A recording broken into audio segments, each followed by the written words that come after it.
עוד לא. In my talk yesterday, I mentioned the fact that I thought one of the major challenges of Karaite studies is Karaite halakha. It's one of the ignored fields, and after all, if it's not the only thing which divides Karaism and Rabbinism, it's certainly the most significant in terms of personal behavior and community observance. And David Square pointed out that when I originally been planning talks for this workshop, one of the subjects which was not included was Karaite halakha. And basically, it was because I wasn't expecting anybody to work on it, since it had not been worked on. But David himself decided that he would like to talk on the subject of halakha. And Haggai, who, as everybody knows him here, I don't have to introduce him, could speak on half a dozen different topics within Karaism, but he also chose to speak at a halachic issue. And then later on, Yossi David, I found out, was working also on halachic issues. So I'm very happy that we have a session on Karaite halakha, which will be afterwards.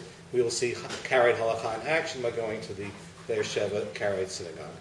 So Haggai Ben-SHAMMAI, the academic director of the National Library of Israel, will talk about Levi ben Yefet on the calendar revisited.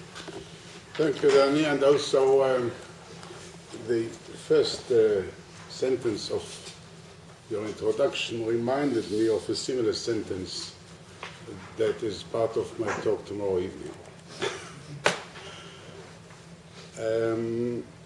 I must confess that I haven't worked seriously on Levi ben Yefet since I published a paper on the identification of a large fragment of Levi's book of commandments or precepts, which is housed in the British Library some 25 years ago. What made me still return to the subject, I return occasionally to Levi as a good source for information on Karaite halakha in the formative period of 11th century, early 11th century in Jerusalem.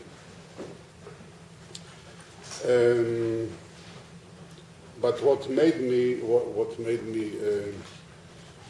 go back at least seriously on one point of Levi's halakha was that I was explicitly asked to talk about Levi in a workshop that took place in London last year. So there I presented an earlier version of today's paper.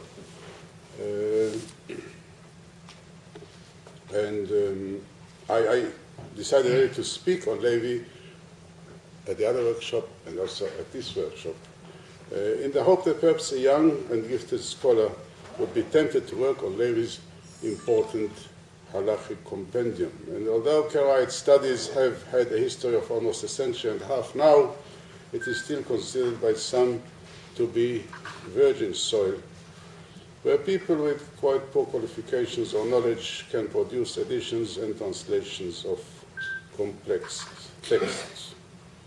Levi ben Yefet, son of the famous Karaite author Yefet ben Eli, has been known to students of Karaism since the early days of research into this area. He was active in Jerusalem probably between the last quarter of the 10th century and the first quarter of the 11th century.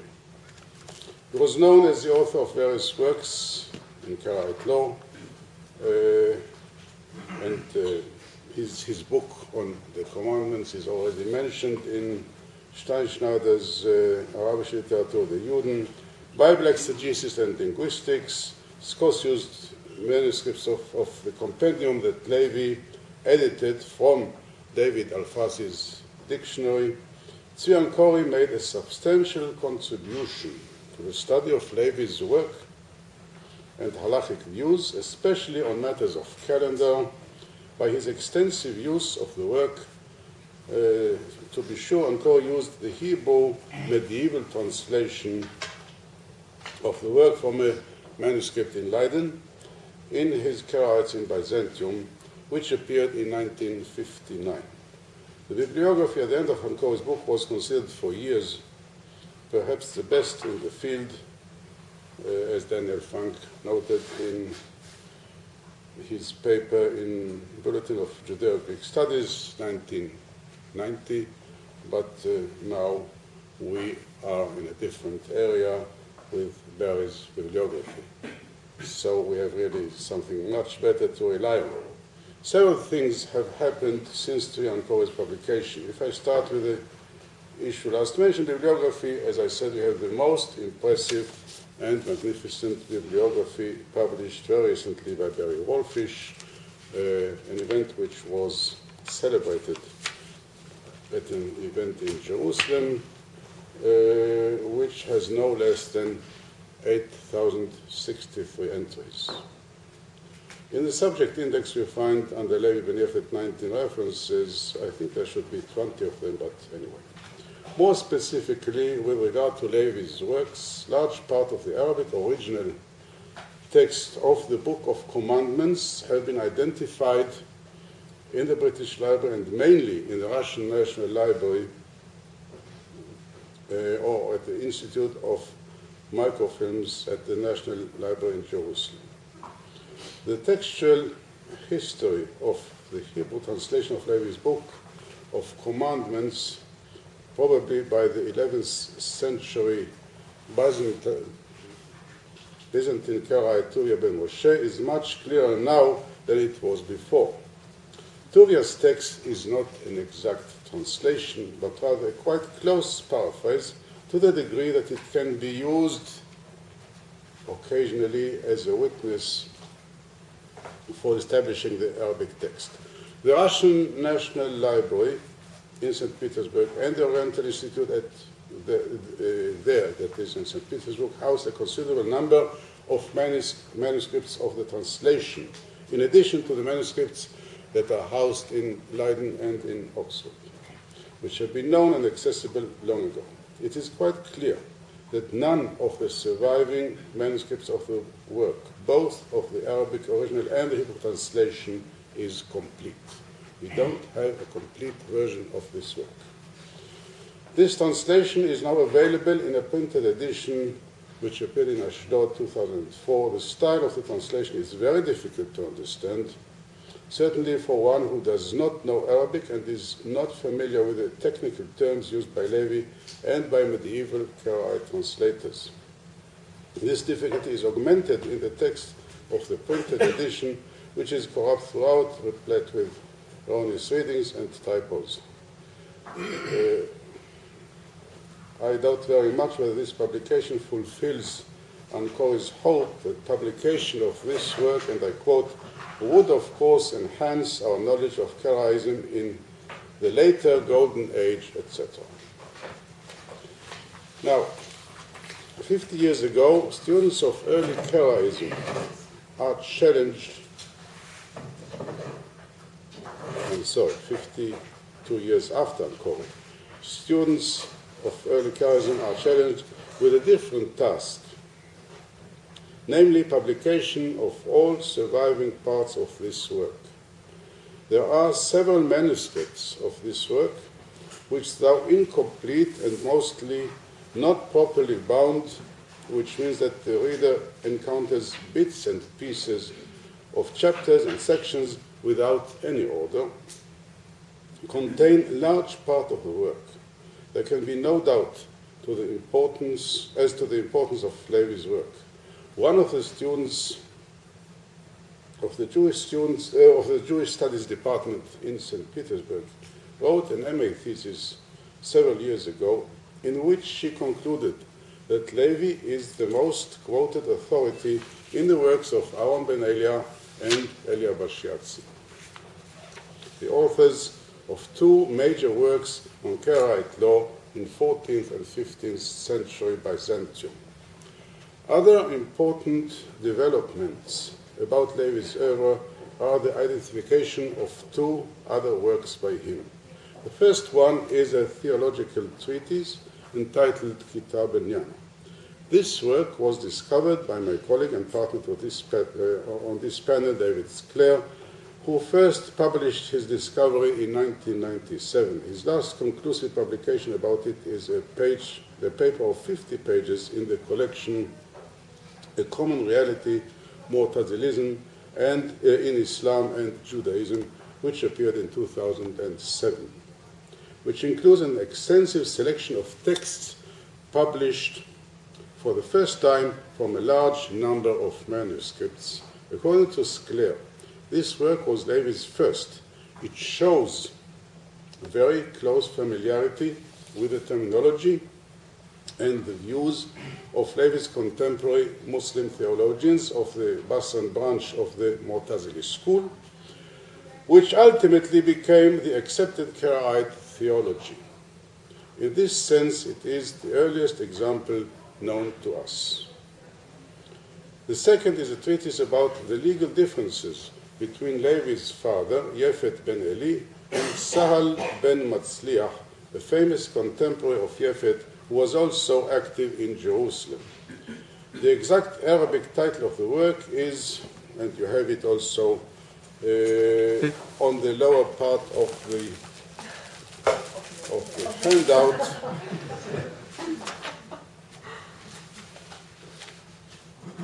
You have it also on the lower part of the handout. Kitab fihi uyun ma bayna shaykhain Abi Ali wa Abi Surri radiyallahu anhuma, etc., etc., translated into English.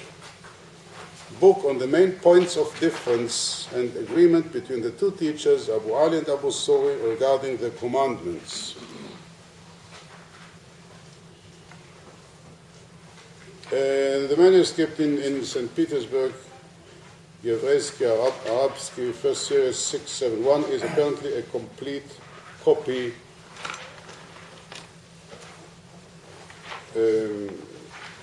with 233 folios.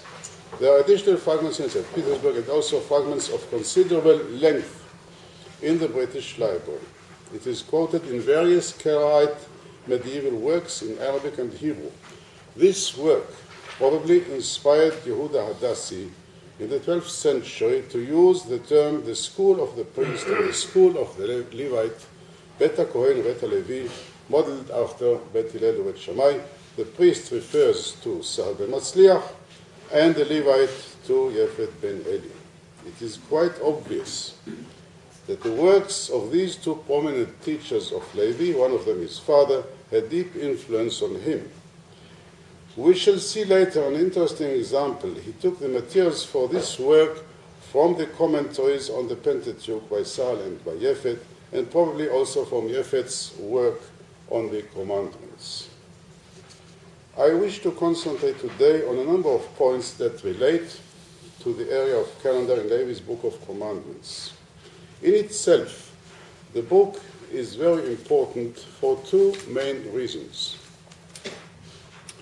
The first, it is one of the oldest codes of Karaite law, representing specifically the Jerusalem school of it. It probably relies considerably on a similar code by Levy's father. And the second reason is that Levy follows the Karaite tradition to quote faithfully views opposed to his own before rejecting them in detail. Normally, he quotes such views anonymously, but they are still important because they often are not found in any other source. The working hypothesis is that these views had been actually held by real people. The first point I wish to discuss is the status or the importance of Aviv in Levy's system. I should mention that the word Aviv, which normally means in Hebrew spring, is used by Karaites in the sense of ripened barley. On the basis of Exodus chapter 9, verse 31, where it is translated only as the barley was in the ear. Levi dedicated a long section in the first treatise of his Book of Commandments to the topic of Aviv. Ankora discusses Levy's view on this point in a chapter entitled calendar feuds. Ankore translates on page 203 of his book Levy's description of the division of opinions among early Karaites regarding the advent,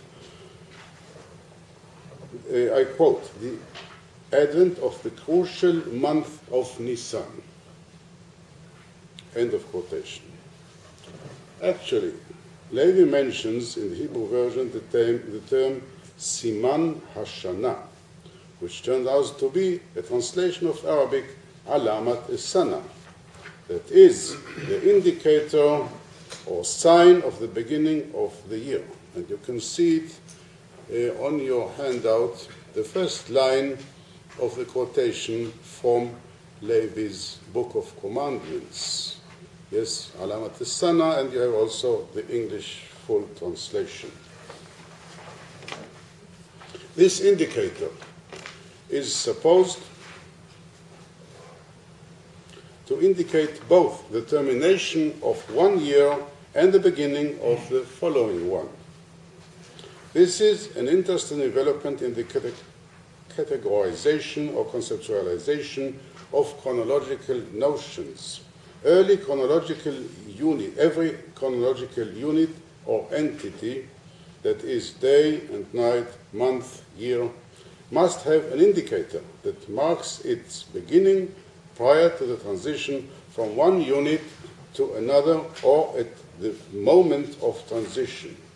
From the opening paragraphs of Levy's description, one may get the impression that the month of Nisan is the beginning of the year for Rabbinites and Karaites alike. But elsewhere, it seems that Levy is aware that Rabbinites start their year in the month of Tishrei. Let us now turn to the opening paragraph of the book, the indicator or the sign of the year. The nation, it's interesting to see the place that the notion of Alama, the sun, occupies in Levy's work on the main points of difference and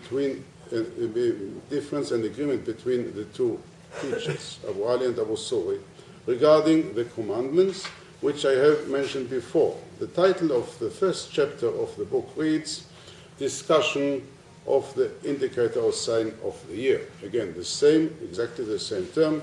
They, which means Sahal and Yefet, both agreed that it is Aviv, the Aviv, that determines the passing to come of the year.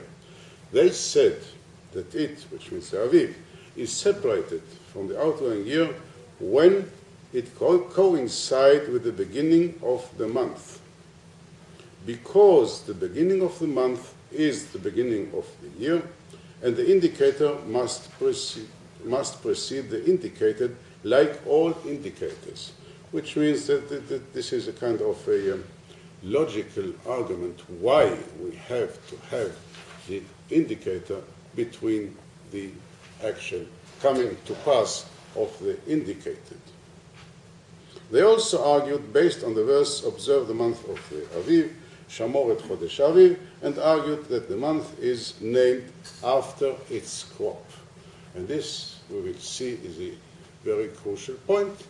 It does not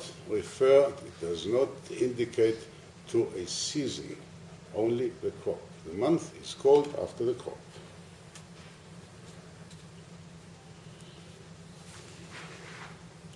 Now we'll go to our main text, which is from the Book of Commandments. The nation is divided on that point, that is the indicator of the new year, into three sects. The first sect, which constitutes the majority of the nation, and this in itself is an interesting admission on Levy's part regarding the numerical status of the Karaites, which demonstrates again Levy's objective and factual style. He admits that they are not the majority.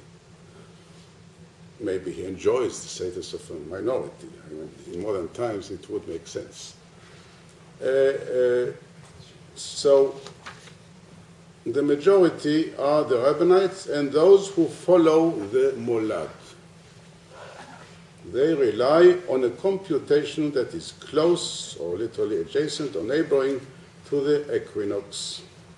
So they rely on the Molad. The Molad, as you know, the Molad means the first appearance, as it were, of the new moon. But when Levy says that they rely on the Molad, it does not mean that they rely on actual astronomical observation, but on a perpetual computation of the moment of Molad.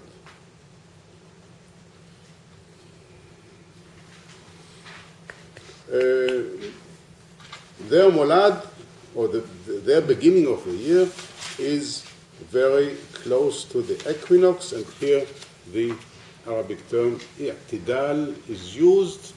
The Byzantine translator to Ben Moshe was unable to find a proper Hebrew translation of i'tidal, and therefore he left it i'tidal.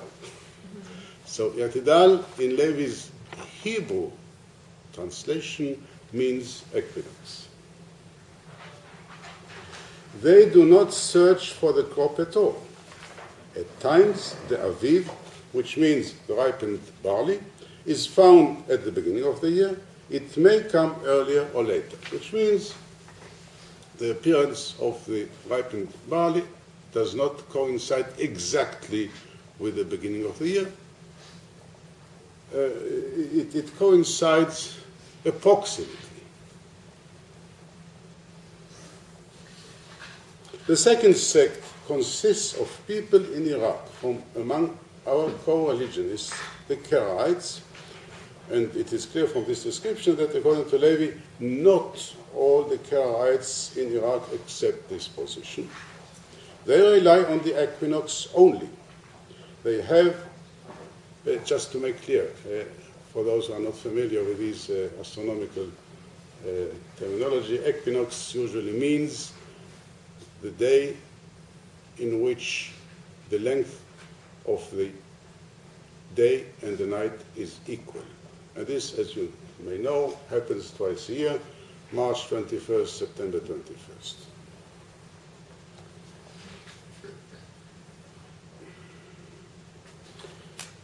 They rely on the equinox only. They have regarding this computation conditions that differ from those of the Rabbinites. Therefore, we separated them from the Rabbinites. So Levy has a clear interest in separating the Karaites, these Karaites, from the Rabbinites. And I think that his description is factually correct. And I will come to this later. The third sect relies on the Aviv only. They do not search for the equinox, nor do they inquire about it. I'll tell you now just in one sentence, this is a reference to the Karaites of Jerusalem, of the land of Israel, who really relied only on Aviv, and they had two specific localities in which they would inspect the Aviv, the ripened barley. One was Tzoar, Arabic Zarar, south of the Dead Sea, and the other one was in the area of Rafah, nowadays in the Gaza Strip. Why? Because these are warm places where the barley ripens the earliest.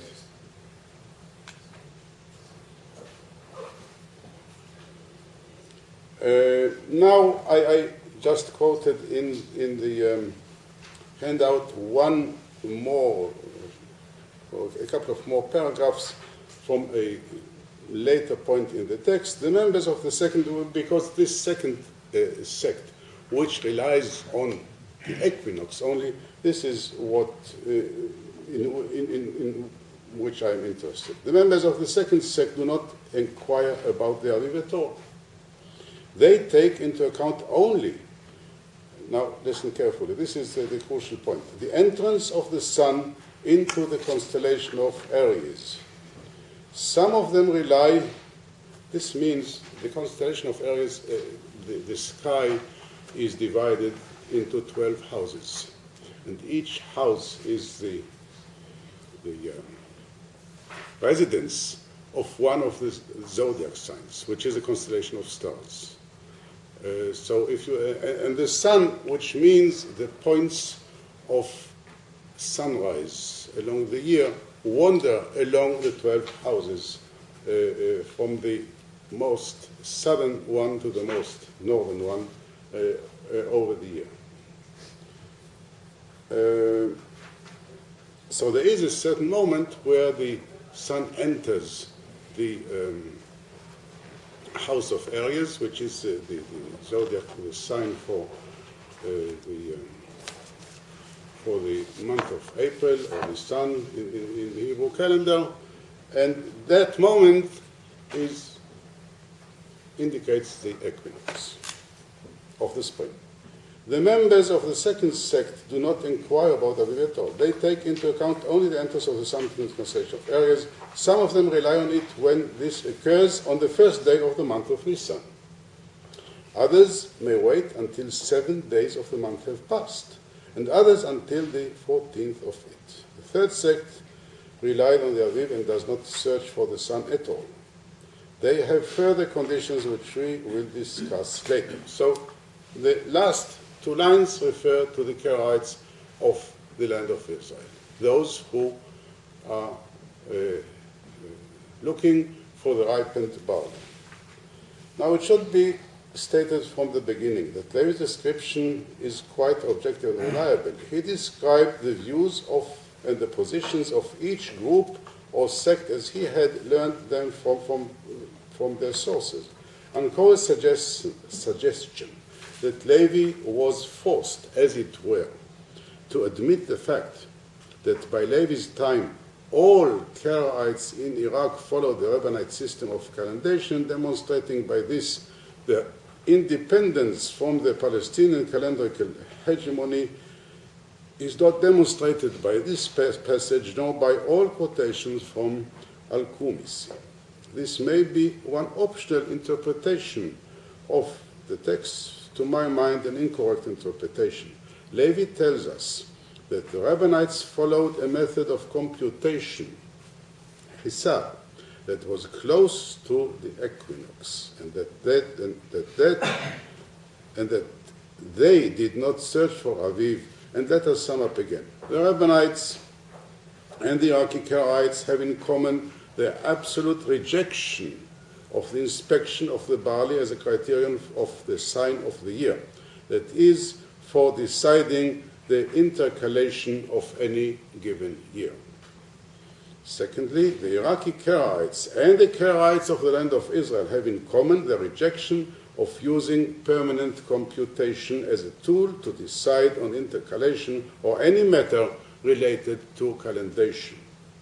Or put otherwise, both Karaite groups agreed on the rejection of permanent computation. They were divided on the correct method of observation, or perhaps the correct object to be observed. Before moving on, I should add a noteworthy remark. Levy's description of the view of the people of Iraq, in the Hebrew medieval translation it is called the land of Shinar, is not mentioned at all by Kirkisani. Kirkisani mentions several opinions of Iraqi Karaites, Ashabuna, but it seems that all these opinions refer to various methods of observation and none of them to permanent computation or else to astronomical inspections. If Levy's description refers to any reality, this reality must have come into existence sometime during the 60, 70 years between Kirkisani and Levy. Now, if my summation is accepted, namely that both Karaite groups agreed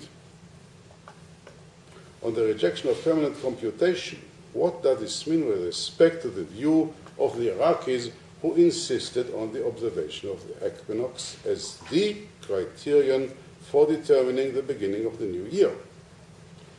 Levy's answer is found in the handout in front of you. They take into account only the entrance of the sun into the constellation of Aries. in Arabic Hamal. While Levi does not say anywhere that they have given up observation in favor of computation, he does say that the Rabbanites rely on computation, which is close to the equinox. That is, that the result of their computation can approximately coincide with the actual equinox, which is the entrance of the sun into the constellation of Aries, and which can be observed by sight.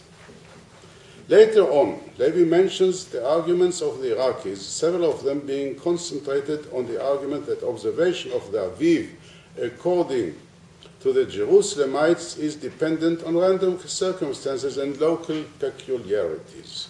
The Equinox party strove, apparently, towards finding a more universal criterion that would, at the same time, free them from the hegemony of Jerusalem. The observation of the equinox provided their need. Another gain for the Iraqis would be that observation of the equinox was based on what was considered from a firm scientific ground. The movement of the sun from one constellation to another was an accepted, important element in Greek astronomy and consequently in its Arabic garb. If this reconstruction is correct, it is an interesting and meaningful aspect of the cultural history of the Jews in the Arabic-speaking world, namely of the relationship between them and their cultural environment. An obvious advantage of the equinox observation was that it saved the need to employ couriers who would have to travel extended distances to carry the news of the decision made in Jerusalem.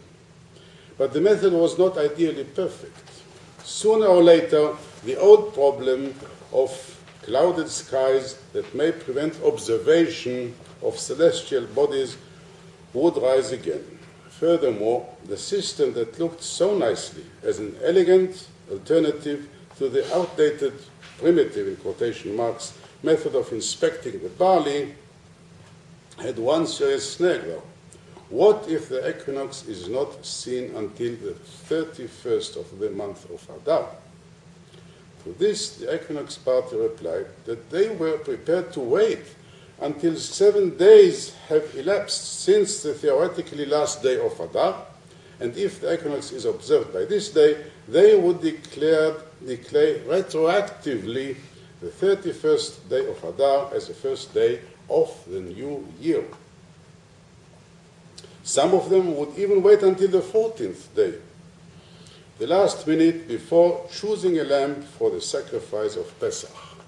Just imagine all Jewish housewives told on the 14th, tonight is Pesach.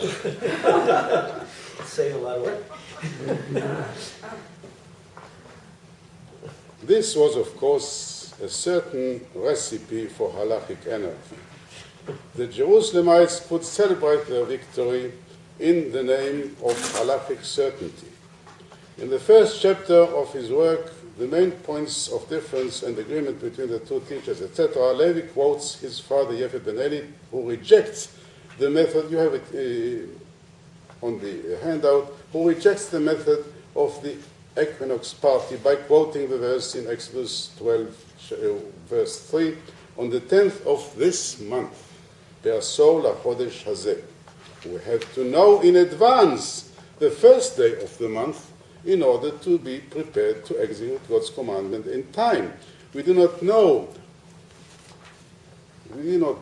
who the members of the Equinox party were, and we do not possess any documentation that can prove that anybody had ever actually practiced according to their method.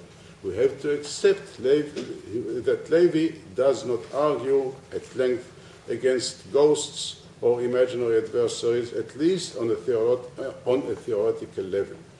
Fragments of Yusuf al-Basir's Kitab al-Istibsar testify that al-Basir wrote a special work against the followers of the Equinox. With all due modesty, I propose that this is the correct meaning of their controversy. At this point, I would like to make a little confession. When I first presented an earlier version of this paper last year in London, I was challenged by members of the audience who argued that the entrance of the sun into the house of Aries, or in more general term, the occurrence of the equinox, cannot be observed by sight. Accordingly, the equinox party relied on computation rather than on observation. However, Levy's discussion seems to suggest that according to the Equinox party, this is possible, in fact imperative. To my assistance came Dr. Silke Ackerman, who is a fellow of the Society of Antiquaries in London, who worked at the time at the British Museum Department of Prehistory and Europe.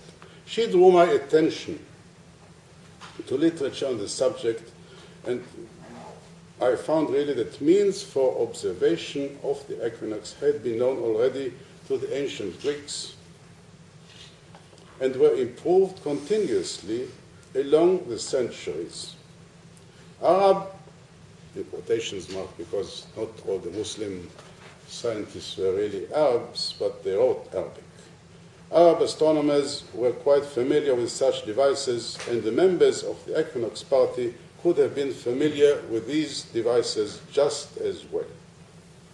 But this is not the end of the story of what Ancori called intra-Karaite calendar feuds. We find a treatise, in the treatise on Aviv, in Levy's work, an argument of those who accept that Aviv should be observed in the land of Israel, but raise the question of the exact boundaries of the land. And I have some quotations, not in the handout, from another manuscript, which is Arabsky, first series 983. We find such people argue that Scripture includes various definitions of these boundaries. Levy mentions such scriptural statements as Genesis chapter 15, verse 18, where God promises Abraham to give his descendants the land from the river of Egypt to the big river, the Euphrates, or Deuteronomy chapter 11, verse 24, where Moses declares, in the name of God, from the desert and Lebanon, from the river of Euphrates to the western sea, that is the Mediterranean, will be your boundary. On the other hand, there are names of specific cities and locations, such as the detailed list in Numbers chapter 35. Levy offers his position on this, saying that lists like Numbers 35 explicitly determine what belonged to the Israelites and what was in reality beyond their boundaries. In the following passages, Levy argues with Karaites, apparently, who maintained that the whole land of Egypt was part of the land of Israel, because the river of Egypt was identified with the Nile, and others who claimed that even Baghdad belonged to the land of Israel. This is purely theoretical. Levy proved the flaws of all these suggestions of the expansionist party, if you like. These discussions stretch over several pages, which I will save from you. I will only say that this seems an attempt on part of a rather conservative Karaites group to free themselves from the hegemony of Jerusalem. So what I did today was not an exhaustive study of the matter. Much research has still to be done, but first and foremost, the textual basis has to be established. The text should be properly identified, edited, translated, and only then, when the philological stage or infrastructure of the research has been exhausted, we will be able to draw the full historical picture, and I will come back to this tomorrow night in Hebrew. Thank you.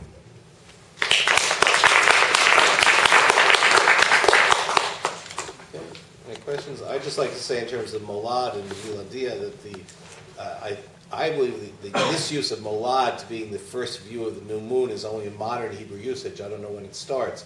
but the medievals all knew that molad was the calculation, and not anything one saw. And thus, in synagogues in America, when they announce that the molad, the first sighting of the new moon, will be in Jerusalem at 12 o'clock noon, which is an impossibility, just it's a misuse of the word molad. Any comments, questions? About the borders of the land, Yes. I remember that according to his father, to Yefet, dealing with the sacrifices, even the desert of Sinai is not included in the borders of the land. So the question, so I think it's well. So they agree, both agree. Yes. Okay. So I think it's really interesting to find the way how if the borders of the land from time to time change according to even to the halacha, even if they are consistent, because in our sages sometimes it's not. The borders are changed, not only the borders of the land are changed according to the question that they are dealing with. Yes, right. Yes, not only to according to the situation on the ground, but also in relation to context. Mm-hmm. In different halachic contexts, the boundaries may differ, right? Yes, so I think that it's worth trying to find if there is another. The relationship. Yes. Here and between them, between the father and son, and even if Levi ben Yefet will advocate for another border in another issue, dealing with another halachic issue. I doubt it very much, because if this is what he says here, usually I cannot recall that I ever came across a case where such statements of principle change according to circumstances or contexts. I don't think so. To me, it is more likely that this was a straightforward and consistent view.